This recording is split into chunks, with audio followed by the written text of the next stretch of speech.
remember the good times. So let's really work at looking at the bright side of Jerry. And there's a lot to look at that was bright. She died peacefully and with dignity and grace. And I think knowing that really helps with going forward. I miss her terribly. This morning there was something on NPR about a new book. And right away I went, oh, that would be a great book to get for Jerry for Christmas. I think that's going to happen to us all for a long time. But we'll move on. It's time. It's time. We're going to keep this story.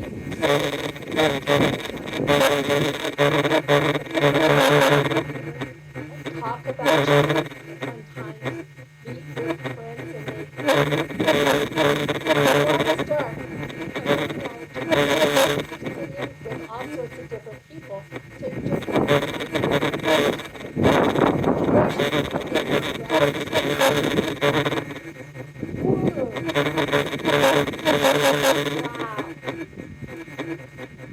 big Irish family at first. Okay, I know. So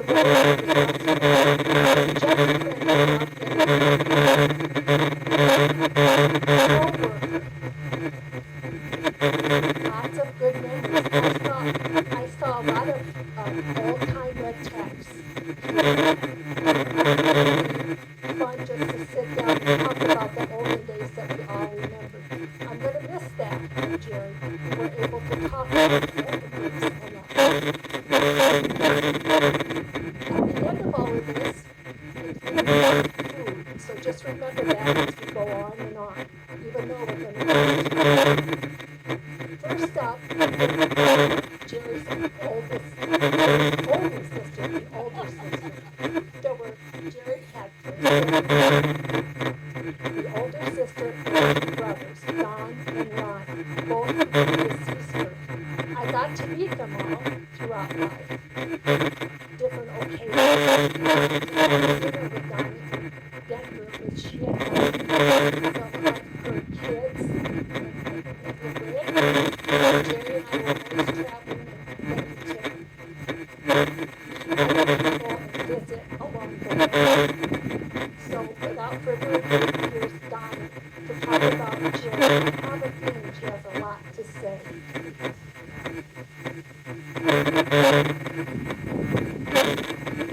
Thank you all for coming.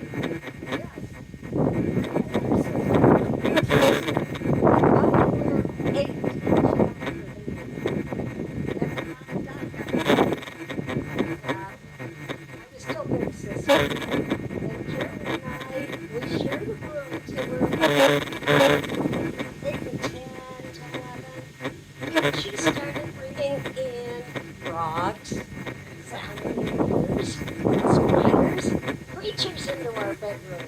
And I, the girls, we had a temper tantrum, and Jerry and I had our own rooms. She was forever a scientist. Scientists when we were kids. Yes, it was fun growing up with Jerry, Ron, and Don. We spent summer afternoons out here. In the summer, we said, "I'm going to go out." She's yelling at the dogs. We'd come out in the afternoon. My mother, Archie, and Helen Stanley would each go to this place. Yes. It's like very pretty. It's sweet. Jerry would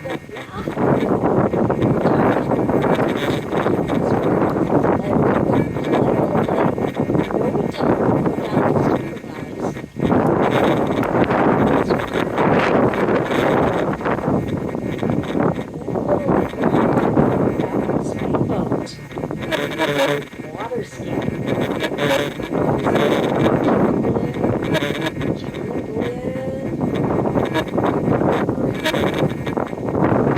Yes, Jerry was from that side. I tell you more tales. Also in this cottage here where you're sitting. Sharing old times where we went to the cottage. My mother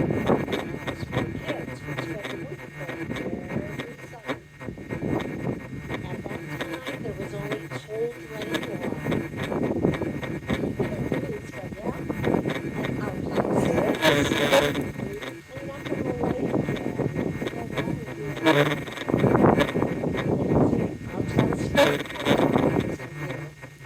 there was a two-hole outhouse back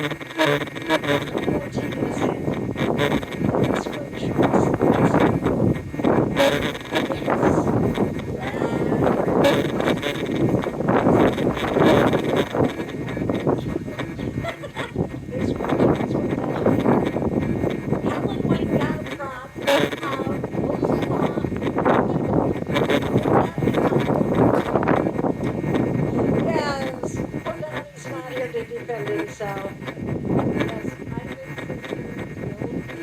sister Jerry, Ron, Don, and sadly, but it was fitting to be. It's fitting to say goodbye to Jerry. Ronnie and Donnie's ashes are over there. Come on, and Jerry will soon join us.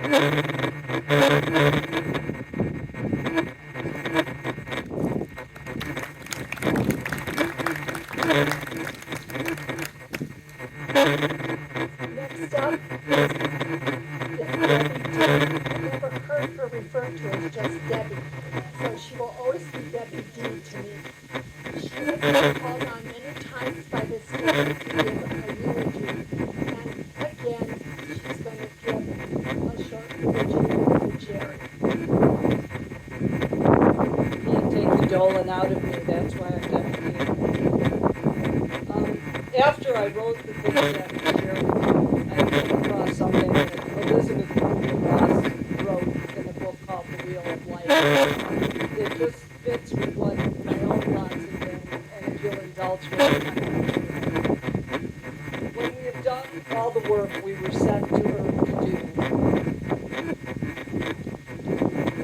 do, we are allowed to shed our body, which imprisons our soul like a cocoon encloses a future butterfly. And when the time is right, we can let go of it, and we will be free of pain, free of fears and worries. Free is a very beautiful thing. It is a place where we are never alone, where we continue to grow, to sing, to dance, where we are with those we love, and where we are surrounded with more love than we can ever imagine. That's I'm so delighted that this is such a beautiful day. The day itself is a gift, and it's exactly what I think she envisioned when she told her family that this is what she would like for the celebration of her life. We're here today to honor Jerry and to share love and support with those she held most dear, her sister, her children, her extended family and friends. Jerry chose to spend time here in her last days, and her family moved heaven and earth to make that possible. This place, filled with love and poignant memories, affords us a sense of peace and serenity. We've marked many special events here, some happy, some sad. Here we celebrate the circle of life through moments filled with great joy and sometimes sorrow. The hard times are eased by the magic of this place and the ways in which we are compelled to come together in support of one another and ease each other's pain and suffering. I like to think Jerry knew what she was doing when she asked to spend some of her last days here with her family, and when she asked that her life be celebrated in this sacred space. She spent many happy hours here. I believe she wanted that for us now.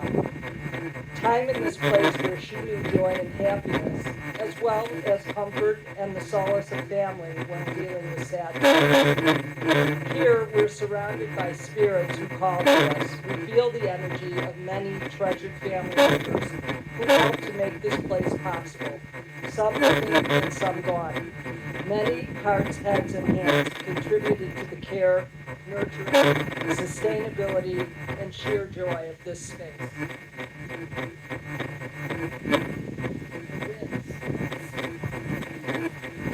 Jerry was one of those contributors. She has earned her spot among the ancestors. When I asked my Mike to share a few thoughts about Jerry, he described her as a calming force, motivated to take care of things, someone with a good sense of humor.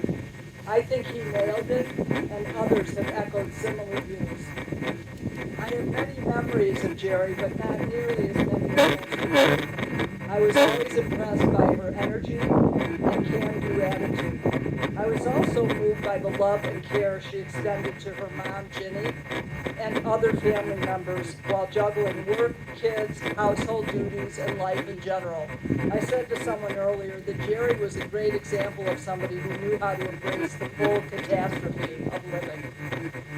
Jerry was often in the midst of a big project. That might mean helping John oversee a scouting event with the boys, often designed to improve things here at the lake, remodeling areas of her home to accommodate various family members in need of space, preparing for one of her speaking engagements around the country, travel plans with Jess or Pat, or figuring out how to help a young woman or friend struggling or in crisis.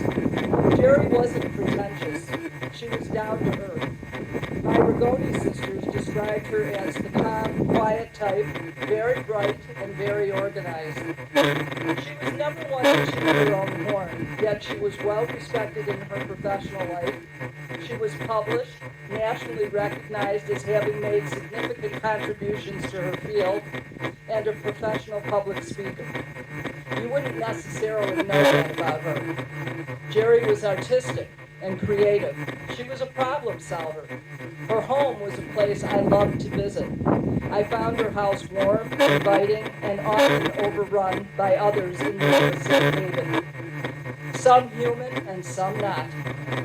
She took it all in stride. Jerry was funny. She could have a dry sense of humor, yet I don't remember ever hearing her say anything mean-spirited. With the help of others here, I could spend time listing more of Jerry's standout qualities, but I'd like to share a few things about my last moments with her that speak to her character. I had a chance to talk with her at one of the early college meetings of this year. I think it must have been in April. I don't remember why, but she sat down and shared that she'd been rereading tributes I'd written for her mom and her brother Ron, as well as some other family members who passed away. She wanted to thank me for this and tell me that she'd saved all these things and been reviewing them. I was stunned and touched to learn that she had saved these items. I didn't think of her as being sentimental in that way. I wondered now if she was already preparing herself for what lay ahead. We were staying in Deb's lake house next door during Jerry's last week at the cottage, which she spent with her sister Donna, Jess, Eloise, and her beloved sons and their families. The day before she had to leave the cottage, she came outside for a short visit, despite having had a really tough night. I was grateful to have a chance to say hello and spend a few minutes with her. She told me she wanted to bequeath her brother Ron's hat to me. She had saved and cherished this hat and wanted me to have it in gratitude for my friendship with Ron. Jerry was a giver to the end. Jerry's last night at the cottage was rough for her and for her family. A loving decision was made to move her to the inpatient hospice unit for better symptom management and comfort measures. When the ambulance arrived, there might have been some debate about the best way to move her from her recliner to the gurney for transport. I remember letting my family know on the phone that I thought that the ambulance attendants looked like they were 12, and I hoped that they knew what they were doing. As tough as her night had been, Jerry came out the door in the transport chair. She stood, she turned, and pivoted onto the gurney on her own with limited assistance. Turning, she waved a last goodbye to us. She was still thinking of others. I will never forget that moment. I have no doubt she was looking out for the backs of the transport crew by getting herself onto that gurney. Strength and character. What a class act. In closing, I would like to acknowledge Jason, Jeremy, Josh, Jess, and their families, as well as Donna, who moved mountains to make Jerry's final days and hours as comfortable as possible. You heard and acted upon her wishes. You honored her in all the ways that you cared for her. It says a lot about who she was.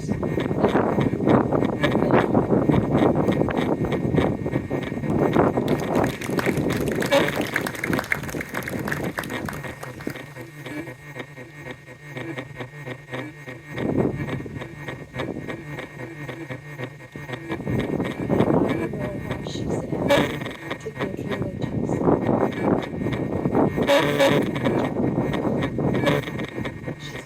job very easy for the next part. The next person up is Jason, but before he comes up, I'd just like to say a couple of things about the family. I was lucky enough to be included in so much of the family, so much so that I was great at half the first of the grandchildren in the world. Jerry loved me because it sounded older than grandma to say granddad half. So she could not wait for those kids to be able to say it clearly. And she said all the time that Jason and Jessica both were rocks at the end and did move mountains to get Jerry's last wishes. That was remarkable. So without further ado, Jason's going to come up and say a few words about his mother. Thank you, Pat. And I know I just didn't want to follow the but what do I say about our mother? I guess I'll start with the obvious. It will come as a shock to no one that our mother is a privileged person. Always doing something. She always had something outside of work to keep challenging herself. Starting several small businesses along the way. Great Lakes Vet Lab, CLE, consulting with Sysmex, etc. All while holding a full-time job and managing the four bus. She set a standard that is or was hard to live up to, but when we tried and stumbled, she was always there for us. Not just us. Her door was always open. In fact, I don't think I ever recall the house dance corners never being locked. We had an extended family that needed time to get back on their feet, or even friends of ours that just needed a break from life. Each of us, Jeremy, Josh, Jess, myself, each had a different perspective and reality of our mother. We each have our things we took from her. For me, one of the biggest influences from my childhood was all of our road trips. The one standout being our trip to Gettysburg and Mount Union, where we were supposed to meet Grandpa Don, and somehow were late by 4 hours by taking the quote scenic route, as she described it, for getting lost. It never became a fight though during that scenic detour. She just said it's part of the trip, just enjoy it. Mom taught me to appreciate that the journey is what it was about, and it isn't just about getting there. It was a mindset that I've passed on to my family as well, as my two boys are well aware of. I also have to make mention of the dum-dums. I didn't know how to work this in easily. So we have two giant bowls of dum-dums. When my mom, she had one good day that we managed to get paperwork taken care of, and this was evident of how good she was feeling. She noticed they had dum-dums at the counter, and she had struggled to keep things down, and she took the first lunch, and she's like, oh my god, this is really good, and then proceeded to pocket the entire jar of dum-dums that they had. And while the lady was trying to just carry on, and my mom's like trying to sneak them, I'm like, Mom, just take them all. Who cares? You banked here for 30 years. Who cares? But so that's why they're take as many as you want in her honor. She did love them right at the end. While my mother was a goal-oriented person and very proud of her career, that wasn't what she thought was her greatest accomplishment.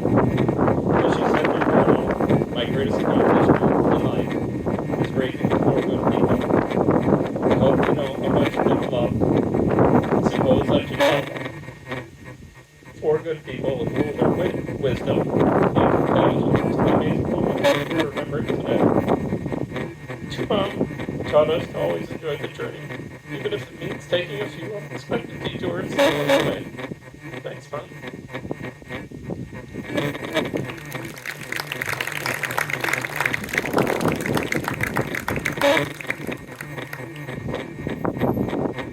I was able to take a lot of detours along the way with Jerry. Also, with a few of them with her daughter Jessica, some of our more memorable ones probably, and adventuresome ones were with Jessica. Jessica would like to have a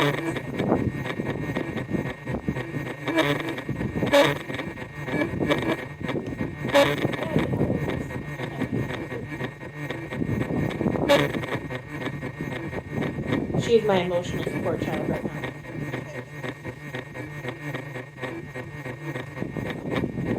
Most of you know, years ago, my husband and I bought into my childhood home, the home that my mother had for 40-some years. And this was a plan to, as she got older, I could help her out as she aged in the home without having to leave. And it was very reminiscent of my childhood. My childhood was being raised by my mom and my grandma. I couldn't ask for two more stronger female people in my life. And it was beautiful. My grandma was my best friend, and I wanted that for Eloise. So, on the opposite side, it was really hard living with your mom in your 40s. So we struggled, but we found our way. And I felt like we had finally settled into our rhythm and routine. But just like my memories of my mom and my grandma were memories of this place. Growing up here during the summers with my cousins, running around, playing in the water. I wanted that for Eloise as well. My mother also sometimes didn't have money in the later years to take us on trips, so we spent the summer, a week out here every summer, in the little cottage that was mentioned by Aunt Donna. And then when we had this beautiful new house built and put here, she wanted to continue that tradition. I look forward to those that week every summer, and now Eloise does. Little known fact, my parents bought their house on the way out to the lake one day. They got out here for a party and everybody said, "Why are you late?" And my mom and my dad are like, "We bought a house on the way, in House Corners." And they're like, "Holy crap." Speaking of the house, my mom was very proud of that house in House Corners. As kids also, I remember, learned how to remodel a room in a weekend when she was off of work. As mentioned before, she took in many strays. I think all of us had at least one friend who lived with us at one point. That's who she was. She would literally give the shirt off of her body to help somebody out.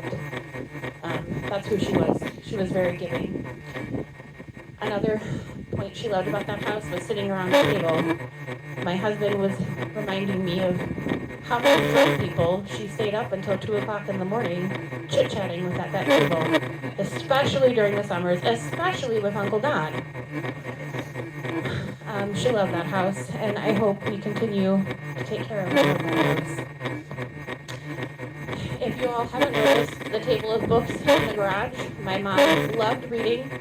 I think she gifted all of us her love of reading. She loved photography. Jason and I struggled to find photos of her because she was always behind the camera. And like I was mentioned before, she loved traveling. She was my travel buddy. It was her second job with Sysmex. I was fortunate that I got to travel and see the world because of Sysmex. My mom would make a deal and said, "Hey, don't pay me for my lecture, just pay for our reward for me and my daughter." So I got to see many, many places with her, including Pat, where Pat laughed at me for hitting my head on a window in a restaurant, and then she did it the next day, so haha. My mom loved her job, sometimes more than us kids, hence why she probably didn't retire until a year and a half ago. She loved everybody that she worked with. She loved the science of it. She loved the people. She loved teaching. She loved everything about her job. That was one of her main loves in her life. But I think more than all was her grandkids. She loved every minute of spending time with her grandkids. She adopted a few along the way. Rachel, and then Sarah. She loved going to Disney with Quinn and Gavin. She loved her sleepovers with Junie and Sierra. And she loved her slap hand wars with Eloise. When she got sick, her first thought was Eloise. And that she didn't want to pass it home in front of Eloise. And I said, "We will take care of it. Everything is fine." Everything happened so quickly. We had little less than a month when we got her diagnosis. And the first weekend she got out of the hospital, I remember looking at Jason and I said, "How did we get in charge of this?" He's wheeling her out in the wheelchair and I'm behind her with the oxygen tank, and I said, "No nurses are coming with us?" I was like, how are we doing this? But like my mom is, we found out this summer everything is in true Jerry fashion. In true Jerry fashion, as soon as she found out her terminal diagnosis, she had a list. She delegated, she knew whose responsibility were whose, and that we were going to take care of it. And she kept saying, I'm going to make this simple and easy. And Jason and I are like, what about this is simple and easy? But we did it. She was also a horrible patient, I just want to recognize right now. Jason and I suffered for a whole month. We're like, you have to take this, and she would literally send pills and say, no, thank you. But I hear that about medical people in general. I had a moment this summer in August where I was trying to get my kid ready for first grade, and I got her school list, and I thought to myself, how am I supposed to get my kid ready for school when my mother is dying of cancer? And at that moment, it was a bright, warm, sunny, hot August day, and the cicadas are chirping, and the birds are tweeting, but in the background I can hear the soft whir pump of my mother's oxygen tank, and I can just know her time is imminent, and I don't know how I'm going to get through this. And I was reminded of a moment when Salem lost her poor mom. My best friend was in Tucson on ICU life support. And Eloise, my mother and I flew down to say goodbye.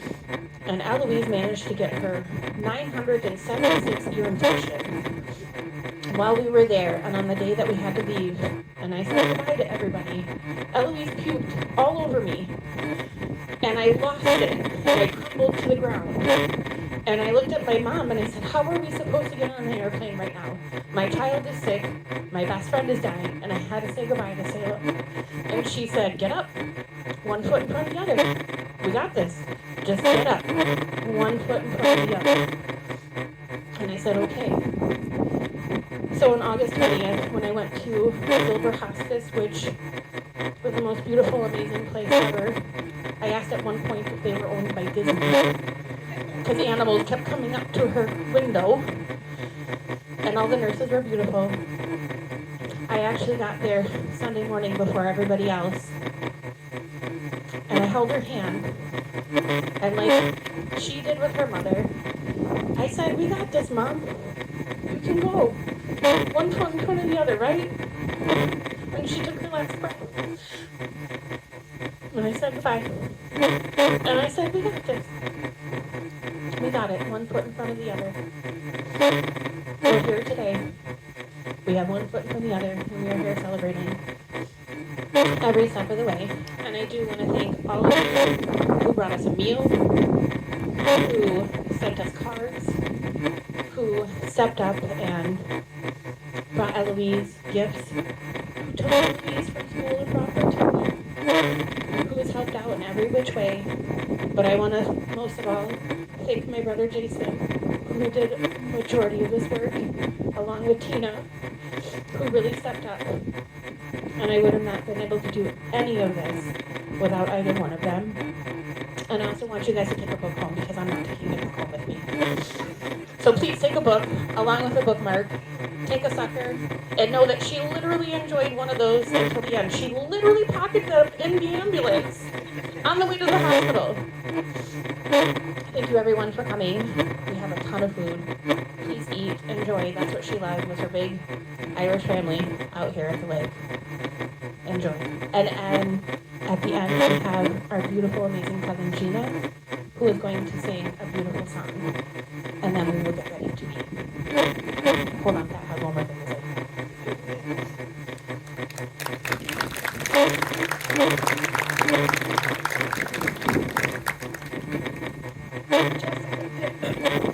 Jessica didn't say that Jerry told me she would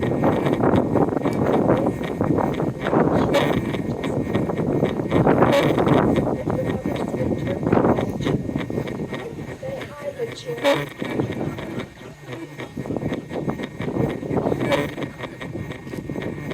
I have an amazing coworker who actually lost a child this year, and she knew when my mom got sick, she said, I want you to make a plan with your mom and Eloise that when she's gone, where she can find her. So I told my mom this, and I thought they were going to pick something beautiful and symbolic, like fireflies. butterflies or something. And like 2 days later, Eloise told me, she's like, Mimi goes, Eloise, where can you find me? Mimi and Eloise goes, in my heart. I was like, oh, okay, but where are we gonna see her out in the world? Eloise goes, she's like, Mimi's gonna come back as a turkey vulture. Of all the things, a turkey vulture. I was like, great. So just remember that in the future. One last thing I was going to close with, and Gina's really going to close, but I'm still going to say this. On Facebook, Marcia Thomas, who's Don's significant other, wrote, which I thought summed it up very nicely, although lots of other people have also, but Marcia wrote, she was the nicest person I have ever met. I used to tell Don he was truly blessed to have her. He always agreed with me and said I was right. She will be greatly missed by her baby and the rest of us. Gina?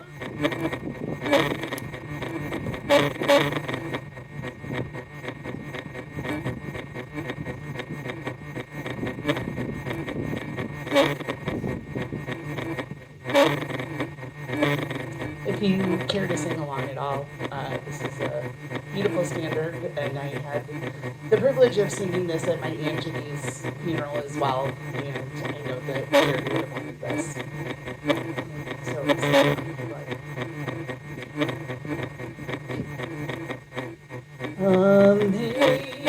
Amazing grace, how sweet the sound that saved a wretch like me.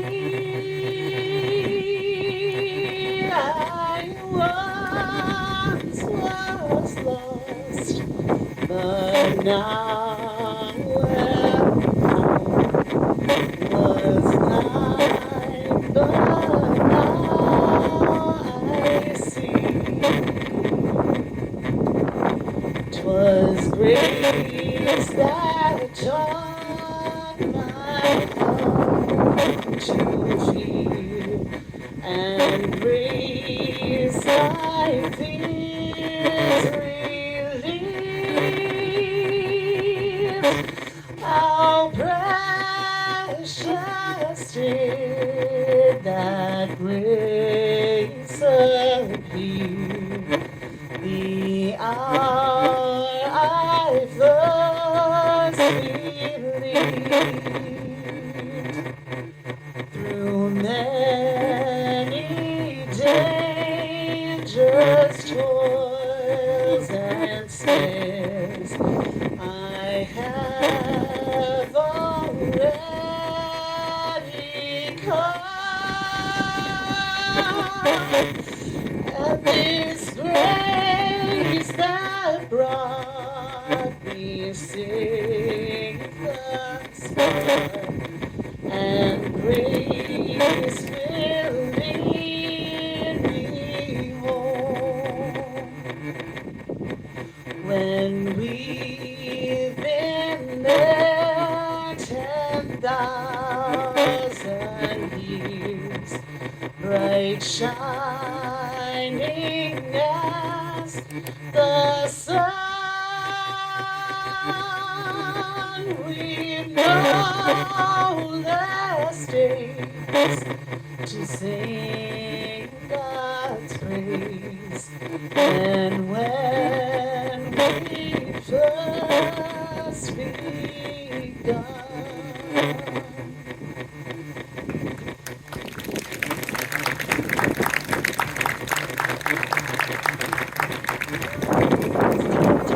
Enjoy each other, share some funny stories, eat a lot of food is what I hear. And in the garage, I think there's some things, the gun belts for one, and then there's Bob's, Jerry's favorite collection of hotel keys that you want to look at. I think that is something she cherished. Enjoy the rest of the afternoon.